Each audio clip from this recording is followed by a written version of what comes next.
Bienvenue dans cette deuxième vidéo en Guadeloupe. Je vous emmène cette fois-ci découvrir un écosystème terrestre avec des feuilles gigantesques, des fougères énormes et des lianes de partout. Je suis dans un des plus grands hotspots de biodiversité au monde. Bienvenue dans la forêt tropicale humide.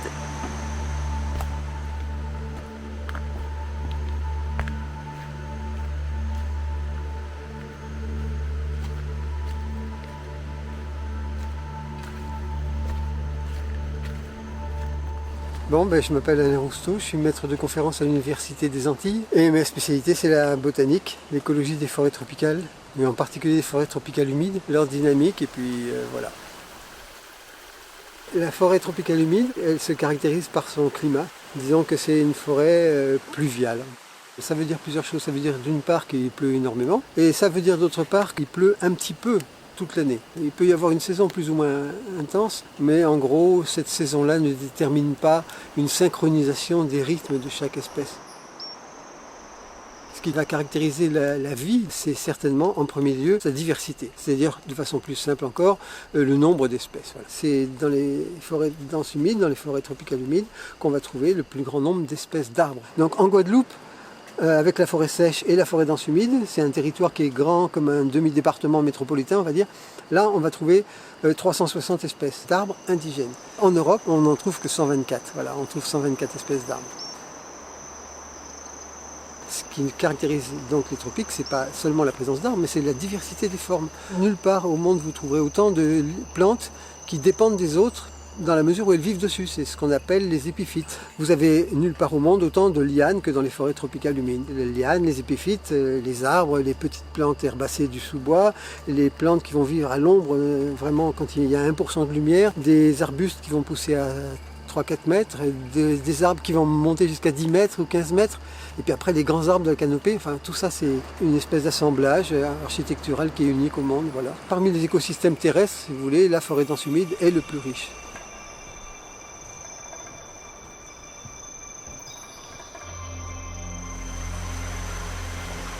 Alors c'est intéressant parce que ce que vous voyez là, ce qu'on appelle la fleur, comme ça, si on ne fait pas attention, les grosses choses rouges là, qui dépassent, ce ne sont pas du tout les fleurs, ce sont des feuilles spécialisées. Et les fleurs, on les voit, elles sont à l'intérieur. Et c'est ça qui crée l'inflorescence, bien voyante.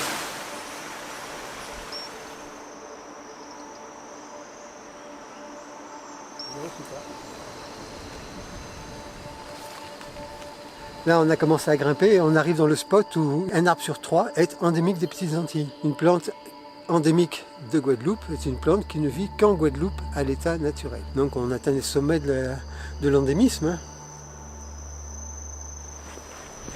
Alain, j'ai une question. Moi j'en ai plusieurs. C'est pas grave si j'ai pas retenu tous les noms que tu me dis depuis ce matin. C'est l'Heliconia biae, lilia parasitique. C'est un hibiscus qui s'appelle Faircléa maintenant. On l'appelle Philodendron giganteum. Alors c'est Clibadium, Palicorea, c'est une rubiacée, Fraisiera. J'ai rien retenu. Tu vois? Je la reconnais celle-là. Il y a trop de noms compliqués. Là il y a l'Obélia, une autre Lobélia. Le Lobélia. L'Obélia stricta, on dirait un artichaut. L'Obélia stricta, on dirait un artichaut. Non. J'essaye de retenir. C'est l'Obélia stricta seulement. Ah c'est pas on dirait un artichaut. Non.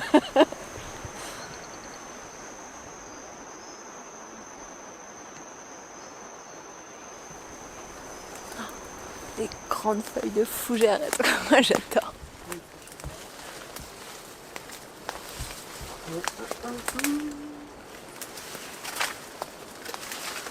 Oui.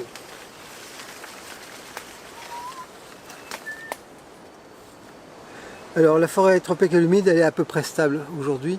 Elle est affectée par des petits îlots de déforestation, mais c'est très localisé.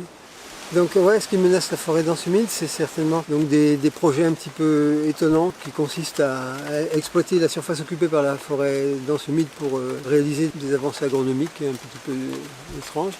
Ce qui menace vraiment, ce sont les espèces envahissantes, y compris des espèces animales, en particulier des espèces animales, je devrais dire, avec la catine, avec la fourmi manioc. La fourmi manioc, elle a tendance à tuer les fougères arborescentes, qui est une catastrophe pour la flore antillaise. Est-ce que je peux passer par là? Oui.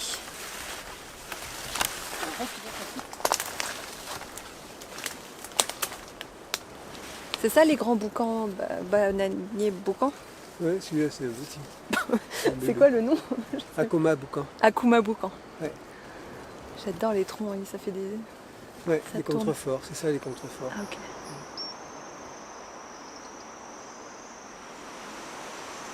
Ce qu'on peut craindre des changements climatiques, c'est d'une part des mortalités assez massives, assez importantes, qui affecteraient les peuplements de crêtes. L'autre phénomène qui est sans doute plus grave, c'est l'impact des cyclones. Et là, si les cyclones doivent augmenter de fréquence ou d'intensité, il est hautement probable que la biodiversité va en subir un impact négatif. En quoi cet écosystème il est important? Le premier des services, c'est d'abord de fixer le carbone atmosphérique, ça c'est une chose, mais ça toutes les forêts du monde le font, celle-là elle le fait mieux parce qu'elle pousse très vite. Les forêts des Antilles sont des forêts qui sont extrêmement vives parce que les sols sont excellents. Si on enlève les forêts, bon, tout le monde le sait, hein, mais dans des pays où il pleut énormément comme ici, c'est vraiment encore plus critique. Mais si on enlève la forêt, vous savez bien qu'on a des crues qui deviennent catastrophiques et on a des sols qui disparaissent dans la mer. Donc les forêts ralentissent au moins les phénomènes d'érosion. Oui, alors après, au point de vue de la biodiversité, ces territoires insulaires là constituent un des 35 hotspots de la biodiversité du monde. Et que même on est ici dans le 5e hotspot si on considère l'endémisme. Alors là on parle de patrimoine naturel, c'est une bonne façon d'aborder les choses après tout. Enfin moi je ne me sens pas vraiment capable de supporter la responsabilité de la disparition d'une espèce par exemple. Je trouve ça complètement délirant au XXIe siècle qu'on ne sache pas contrôler la disparition des espèces sur des territoires comme ici. C'est pas raisonnable quoi.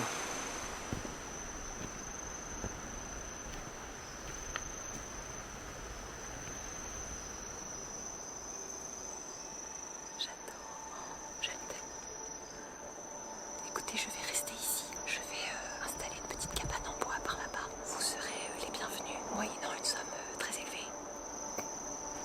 Pardon, quand même. Qu'est-ce qu'on peut faire à notre échelle pour préserver l'écosystème? Disons, les gestes citoyens peuvent détruire beaucoup de choses. Les mauvais gestes, quand on cueille des plantes en forêt, là vraiment on fait des dégâts considérables. Non pas la personne qui cueille là sur l'instant, elle fait un dégât qui est complètement mineur, qui est absolument insignifiant.